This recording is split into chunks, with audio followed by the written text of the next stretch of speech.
മുഖ്യമന്ത്രിയുടെ സെക്രട്ടറിയായി രത്തൻ യു ഖേൽക്കറിനെ നിയമിച്ചതിൽ രാഷ്ട്രീയ വിവാദം കൊഴുക്കുകയാണ്. ബംഗാളിൽ വിമർശനം ഉന്നയിച്ച രാഹുൽ ഗാന്ധിക്ക് ഇരട്ടത്താപ്പാണെന്ന് CPM സംസ്ഥാന സെക്രട്ടറി MV ഗോവിന്ദൻ വിമർശിച്ചു. രാഹുലിന്റെ മൗനത്തിനെതിരെ BJPയും രംഗത്ത് വന്നു. വിഷയത്തിൽ അഭിപ്രായം പറയാനില്ല എന്ന KC വേണുഗോപാൽ പ്രതികരിച്ചു.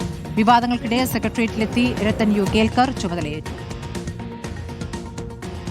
മുഖ്യ തെരഞ്ഞെടുപ്പ് ഓഫീസറായിരുന്ന രത്തൻ യു ഖേൽക്കറെ മുഖ്യമന്ത്രിയുടെ സെക്രട്ടറിയായി നിയമിച്ചത് ബംഗാളിലേതിന് സമാനമെന്നാണ് CPIM നിലപാട്. അന്ന് വിമർശനമുന്നയിച്ച രാഹുൽ ഗാന്ധിക്ക് കേരളത്തിലെ നിയമനത്തിൽ ഇരട്ടത്താപ്പെന്ന് MV ഗോവിന്ദൻ വിമർശിച്ചു. യഥാർത്ഥത്തിൽ രാഹുൽ ഗാന്ധിയാണ് ബംഗാളിനെ സംബന്ധിച്ചിടത്തോളം പറഞ്ഞത്. KC വേണുഗോപാലിന് കേരളത്തെ പറ്റി പറയാൻ പറ്റുന്നില്ല.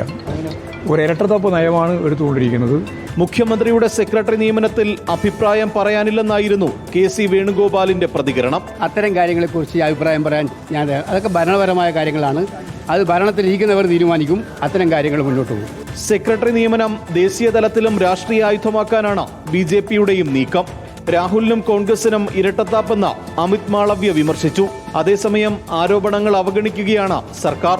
വിവാദങ്ങൾക്കിടെ മുഖ്യമന്ത്രിയുടെ നിർദ്ദേശപ്രകാരം അവധി ദിവസമായിട്ടും രത്തൻ ഖേൽക്കർ സെക്രട്ടേറിയറ്റിലെത്തി ചുമതലയേറ്റു. റിപ്പോർട്ടർ, തിരുവനന്തപുരം.